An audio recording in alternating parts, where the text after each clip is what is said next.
of these stupid cars. These cars that cost exorbitant amounts of money, cars that don't even work, cars that are just ugly inside and out, and they're EVs, which means you can't even drive them that long.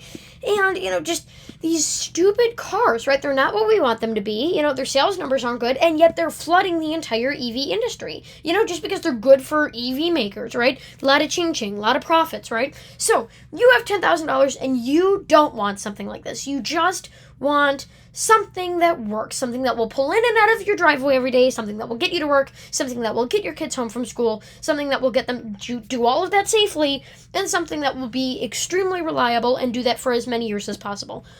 Well, here I've got a perfect list. Starting off with the Honda Accord. This is a 2015, one of the best generations, I think. Just great. You have some chrome there. It looks nice and snazzy, I would say. You have nice wheels there. Again, if you see this in traffic, very nice. You have an extra large trunk. You can bring all the groceries home that you want. Again, some nice classy silver. Chrome can look ugly in some cases, but in this case, I think it looks kind of snazzy and classy. The interior overall is very nice, except for some of the chrome bits over here. You have plenty of storage, a very big screen. Not a touchscreen, though. You have to use this dingus navigation controls, and of course your steering wheel. Very simple Honda-ness, right? Not a bad car at all.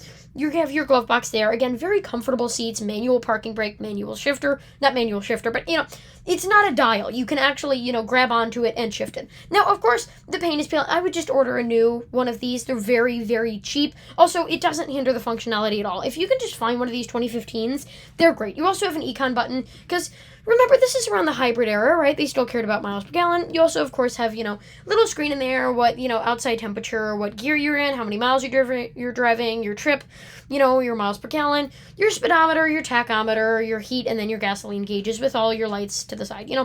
Very simple, very easy to drive. These cars are very comfortable on the road, like a big land yacht.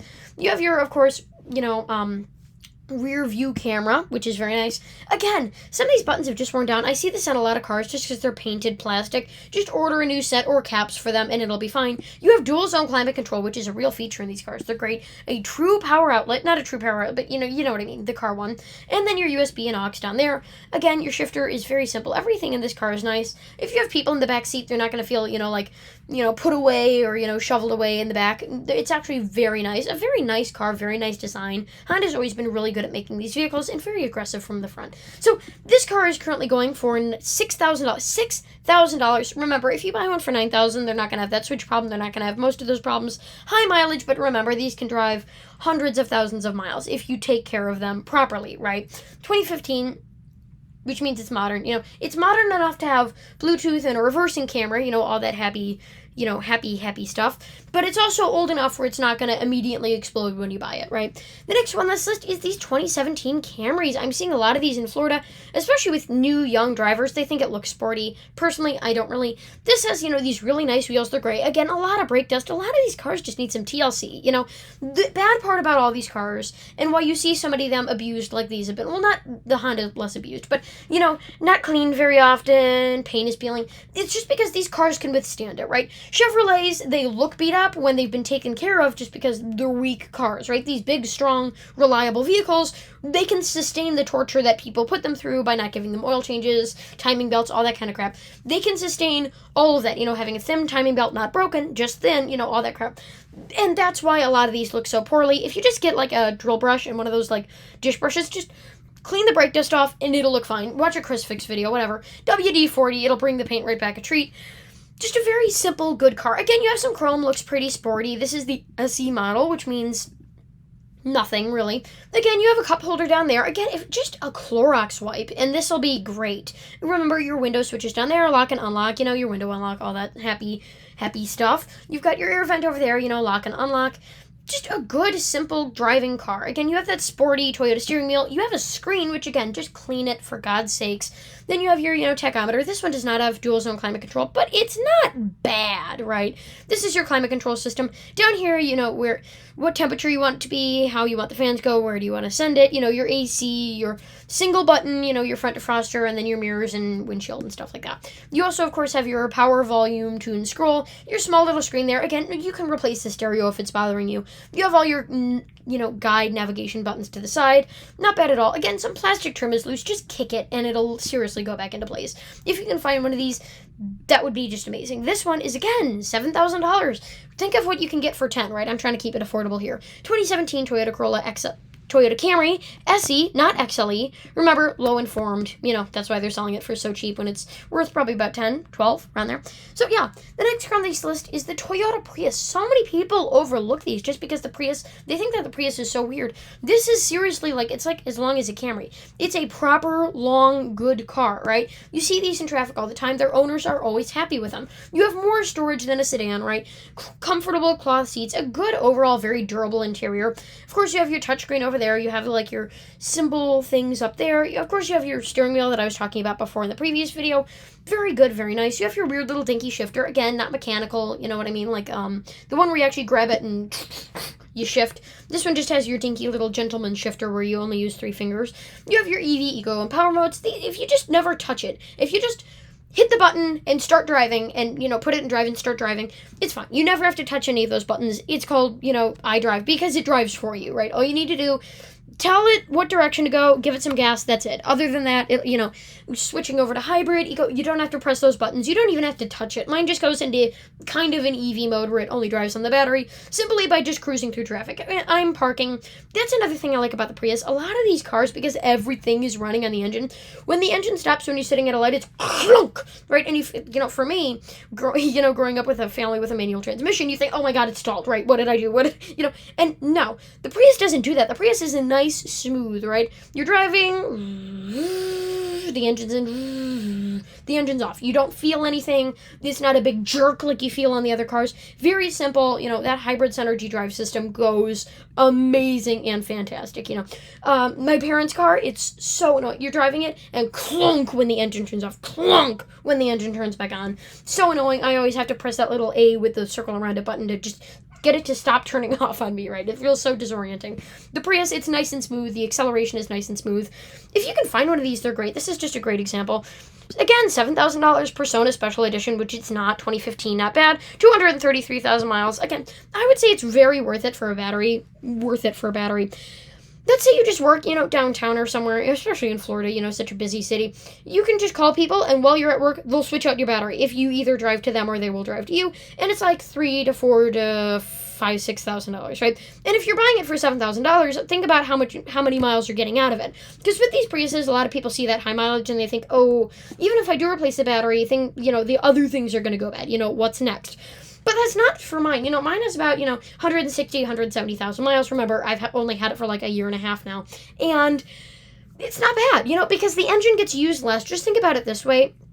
Electric motors don't get worn out like engines do. Engines do combustion, they do all that stuff. Motors, while they do get degraded, it's just a little spinny thing with coils around it, right? There's no real serious, needs rapid cooling, oil, all that crap, exploding, camshaft, none of that. It's just a motor, right? Those don't degrade that much. The battery is the only really thing that degrades that fast, aside from the engine, and the engine engine alone don't degrade that fast because half the time the engine's not even on, right? It's the hybrid system doing it. So whenever I'm looking to buy a Prius, when I was looking to buy mine, when I see that mileage, I'm thinking, I'm going to get a new battery. I got a new one installed in my 2009. It's way quicker, it's way nicer, and it's just easier to drive. I now get 60 miles per gallon out of that thing. It's great, right? Cut this mileage in half, just straight down the middle, which means that this one has 115,000 miles on it, and that's how many miles the engine has actually driven, right? The transmissions, I've never seen one of these with a transmission issue. Never. The CVT is very reliable. It's Toyota. They would never do something that's not reliable in this day. Then, not bad. The next on this list is these Legacies. These are so cheap. With the, Civic and Toyota, the Camry, people see those and they think, wow, I know about that car. That's a good car. We're going to mark that thing up. No one really knows about these, right? This is the car that, your grandparents had. My grandparents never had one of these. They lived in Oregon. But, not very bad at all. That cream leather interior. Remember, you are paying, believe it or not, again, $9,900, close to that $10,000 range, and yet you're getting leather seats, just a nice car. These cars are very realistically priced. The wheels look nice. It looks nice in gold, right? You have that silver there. Not too much, not too little. Just a very nice, like, good old classic car. No one really talks about the Legacy anymore. Great seats, that tan leather. It's more like vinyl. It feels more like vinyl than it does leather because it's pleather, but still, it's still there, and the thought counts. Very good. I hate the silver on the doors. I think it looks really tacky with the black, and I hate how that's all black, but that's silver. Like, we can't have silver door handles like any other car, but we can put an entire chunk of chrome on the door. Very annoying, but other than that, the entire interior is very nice. Black carpeting. This is what I love. This is what is so annoying about the Prius. I love the Prius. I drive a Prius. I chose to drive a Prius. I didn't inherit it from anybody. I bought it. But whatever color interior you get, you still get the stupid gray carpet. And as soon as you mud, everything shows up on it. I constantly have to clean it out. And now I have Michelin floor mats that I got with my tires, little buy one, get one free thing. And it's fine. That's not an issue. But when I first got my car, didn't have a lot of money, couldn't, buy these big, expensive, custom-cut floor mats. I had the ones that are like my mom's car or something. Yeah, you need them. This gray carpet stains. This black carpet is just very nice, durable, reliable. Not that you still shouldn't clean it, but that's you can get away with a couple of rocks being in there. They won't really stand out that much. You have your touchscreen. Subaru systems are always great. It's these like Volvo and Subaru. For some reason, these smaller car companies just have better infotainment systems than what Honda, especially without being a touchscreen, and Toyota with the ever so not lasting screen. They just tend to be better. Again, a full screen there. The Legacy was extremely competitive, and it still is. Do single zone climate control. Relax, buttercup. It's fine. How often? I have never driven a car with dual zone climate control. I drive a Prius. That's how it works. But I have seriously never had a passenger in the car that requested to change the thing or anything. I just keep it set at 72. The Prius has a thermostatic thing, so it can make it hotter. Let's say I have it set at 72. In the winter, it'll blow warm air. In the summer, it'll blow cold air, depending on the ambient temperature, right? That's what the Prius is good at, right? And never once have they ever adjusted it. Just don't make it 1,000 degrees in your car and don't make it freezing. And it'll be fine. You don't need dual zone climate control. In fact, it's usually a waste of fan belts and all that crap, right? And then the last one is these Lexus ESs. Now, old is gold. A lot of times when you see an older car, like a Camry or a Accord, it's still good to buy them, but there's still a little bit of a risk. With Lexus, no, old is gold. That's the way it goes. This is an ES350. That paint looks like brand new. These cars just do not age. Remember, great leather interior, just stunning. Overall, just a great car. You have a sunroof. Of course, you have leather. That tan carpeting is very annoying, and you can see it's turned, all those 70s houses have the same color of, gold carpeting with, pink walls. Ugh. This has that. It's unfortunate. It just ages differently than the rest of the car. You can see, from one plastic to the next plastic to the seats, it was all the same tan at one point, and now she's just aged a lot. Again, very nice.